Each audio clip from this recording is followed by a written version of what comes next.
Alors bonjour à tous, ce que vous êtes en train de découvrir là pour l'instant, c'est le Thunbergia alata. Alors nous dédions cette vidéo à monsieur et madame Radziewski qui nous ont demandé beaucoup d'explications sur le bouturage de cette jolie plante. Donc elle est originaire Afrique tropicale, elle fleurit principalement en été et elle se décline sous 3 couleurs, le jaune, le orange et le blanc. C'est une vivace qui est souvent utilisée comme annuelle parce que sa rusticité est quand même moyenne, en dessous de 8 degrés, elle gèle.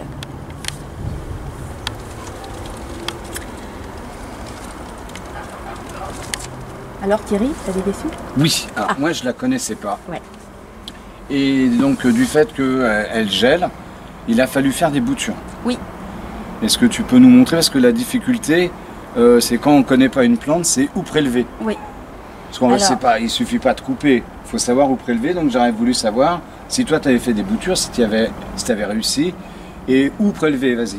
Alors à la suite de la demande qui nous a été faite par monsieur et madame Radziewski, je me suis posé la question, j'ai dit effectivement on a 2 pieds là, mais comment faire? Donc c'est très simple, j'ai pris une lame de rasoir et j'ai fait un prélèvement. Alors voilà, par exemple là, hop, alors on va couper en dessous pour toujours penser à la repousse de la plante, mais là franchement ça n'a pas grande importance vu qu'elle va un petit peu perdre ses feuilles.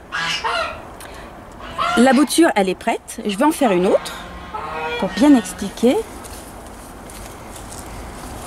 Alors, il ne faut pas hésiter à prélever des morceaux de 10 cm, voire 15 cm.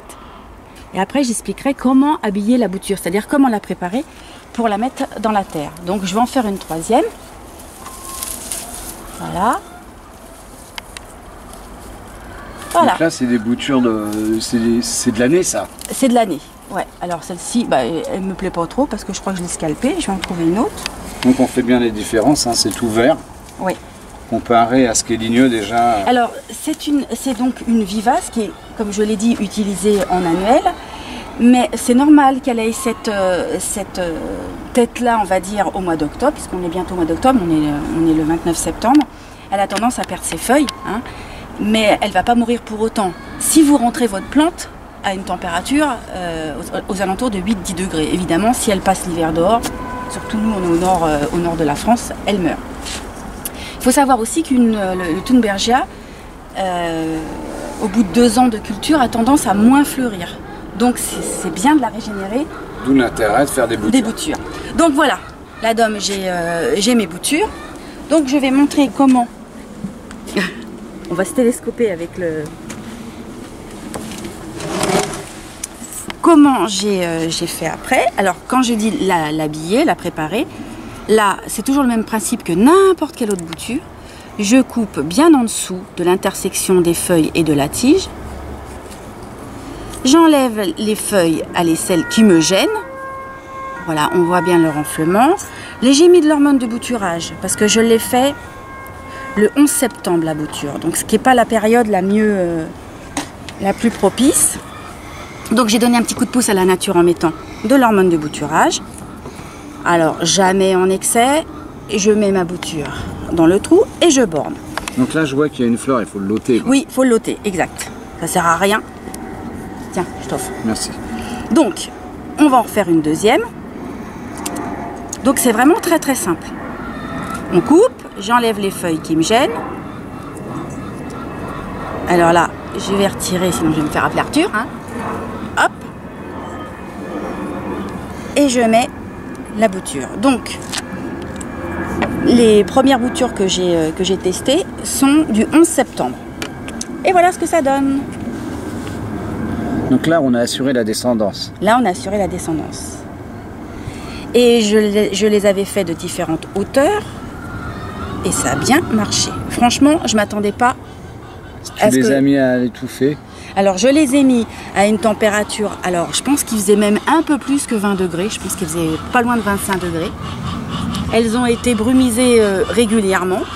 Mais on a eu quand même quelques belles journées, on va dire, ce qui a aidé. Même là où elle est vraiment pas très jojo, hop, on a même des racines. C'est coriace quoi. Je crois que tout ce que j'ai fait a pris. C'est une belle réussite. Hein. C'est une belle réussite. Bah, grâce à ces personnes là qui nous ont demandé une vidéo. Sinon, j'aurais même pas eu l'idée de les multiplier. On a tellement de végétaux aussi. On en a plein. Voilà, puis là, il y a même une petite fleur qui va... Alors, évidemment, on va les rempoter, on va les mettre dans des pots de 10 cm. Hein. On va les tutorer un petit peu. Et on les suit. Et on va les suivre. Et surtout, on ne va pas les sortir avant le mois de mai. Parce que c'est quand même assez fragile. Voilà. Donc, j'avais fait un petit récapitulatif. Je pense que j'ai tout dit. Alors, c'est en plein soleil. Ça, c'est bien. Le terrain, il faut qu'il soit relativement riche. Donc, un engrais, si on veut une bonne floraison, un engrais type géranium, par exemple, tous les 15 jours. Bio. Bio. Ah oui, j'avais trouvé ça intéressant. C'est pourquoi on l'appelle Thunbergia. C'est parce que c'est un botaniste qui s'appelait monsieur. Alors le nom exact c'est Karl Peter Thunberg. Voilà. Et c'est quoi les yeux de Lucette, non? Non, c'est pas Lucette, c'est Suzanne. C'est Suzanne. Donc c'est les yeux de Suzanne. Effectivement, elle a deux mirettes, le cœur de la plante, parce que la fleur est relativement simple. Hein, elle n'est pas très sophistiquée, mais le cœur de la plante attire l'œil. On ne voit que ça. Voilà, donc les ennemis potentiels de cette jolie plante.